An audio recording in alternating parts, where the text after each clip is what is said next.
Salam. Bangsa Indonesia menantikan tentang istimewa ulama menjelang Pilpres ini, terutama kalangan politisi atau yang senang dengan perkembangan politik, menunggu juga hasil istimewa ulama yang 2014 maupun 2019 itu kaitannya dengan Pilpres, mendukung Pak Prabowo. Para ulama yang bergabung dengan istimewa ulama itu mendukung Pak Prabowo saat itu dalam kaitannya Pilpres. Ya, jadi tidak mendukung Pak Jokowi tapi mendukung Pak Prabowo. Nah, untuk Pilpres kali ini pun ya kita menantikan, kita menunggu, kita ingin menilai istimewa ulama ini. Ya kalau dulu ya memang tentu tidak lepas dari HRS, ya, Habib Rizik Syihab, ya kelompok 212. Ya, tidak lepas dari kelompok oposisi lah, ya, yang berseberangan dengan Bapak Jokowi. Jadi kita ingin lihat ada 3 capres ini, ada Anies Baswedan dan Cak Imin, ada Prabowo dan Gibran, dan Pak Ganjar dengan Mahfud.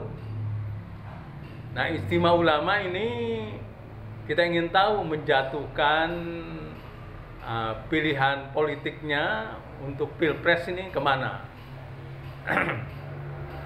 Nah, walaupun dalam istimewa saya baru mengikuti pembukaan yang ada di YouTube, katanya 3 yang menjadi perhatian, yaitu tentang LGBT, kaitannya perang Israel Palestina, dan yang ketiga kaitannya untuk Pilpres ini. Ya, kita tunggu nanti bagaimana istimewa ulama memilih atau menjatuhkan aspirasi politiknya terkait Pilpres kemana. Dan istimewa ulama ini sebenarnya memposisikan diri ingin agar umat Islam Indonesia mengikuti mereka, ya, karena semangat mereka adalah bagaimana umat ini mau mengikuti kata-kata ulama. Kita apresiasi niat yang baik ini, dan tentu saja inisiatif tentang istimewa ulama ini, ya ini sudah 3 kali Pilpres ada. Ini kan berarti bukan sejak dulu, artinya baru saja. Dan ini barangkali bagian dari ya kalangan ulama Indonesia menyikapi bagaimana Islam ini bisa ya ikut berperan dalam kaitannya bernegara. Dan memang warna-warna agama tentu saja saling ya mempengaruhi.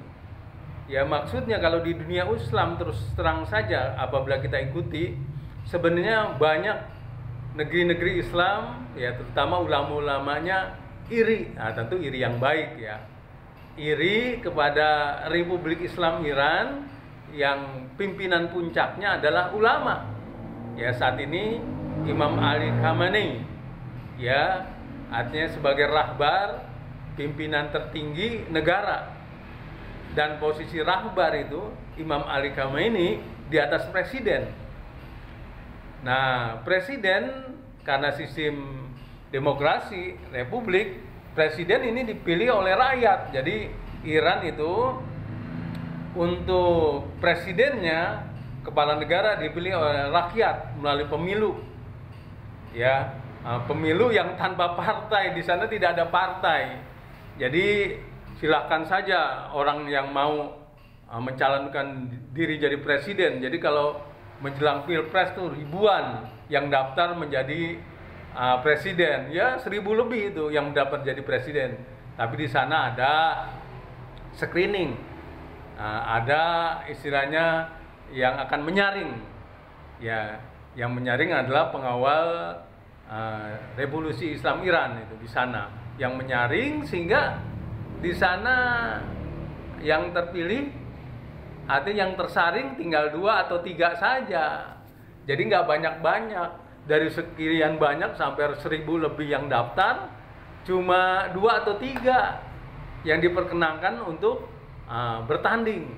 Dan biasanya ya orang yang terpilih, yang disaring itu, yang rekam jejaknya itu ya elektabilitasnya maupun pribadinya itu apa namanya tidak diragukan. Maksudnya rekam jejaknya baik, tidak korup, tidak brengsek, ya akhlaknya baik.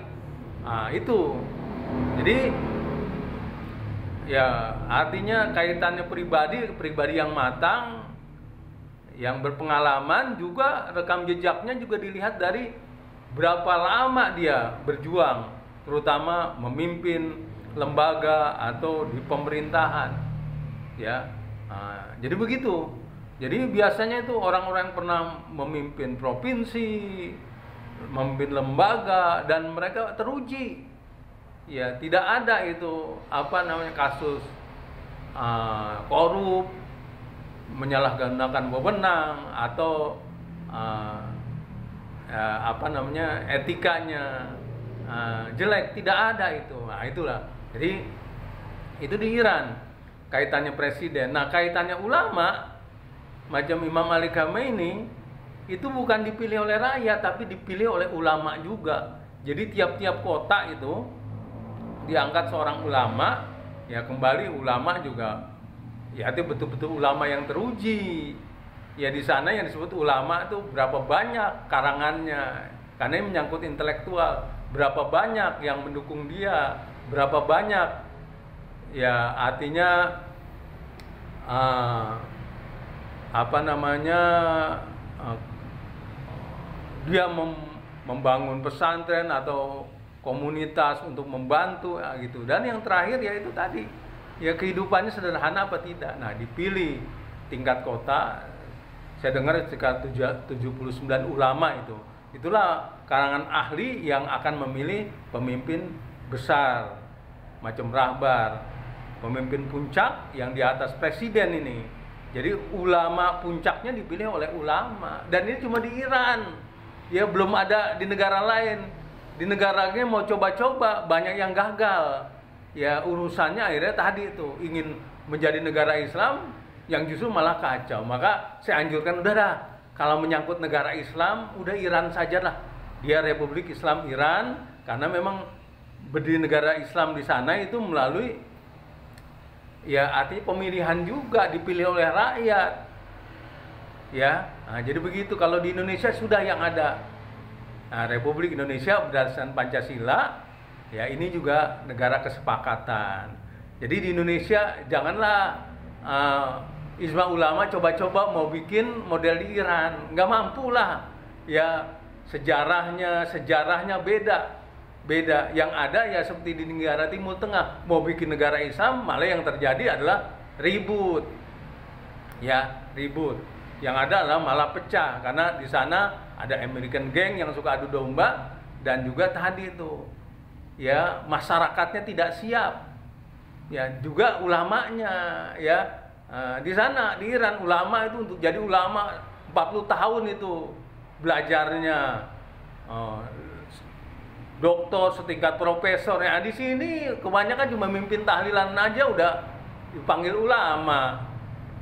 Ya, baca kitab kuning yang sehari cuma selembar saja.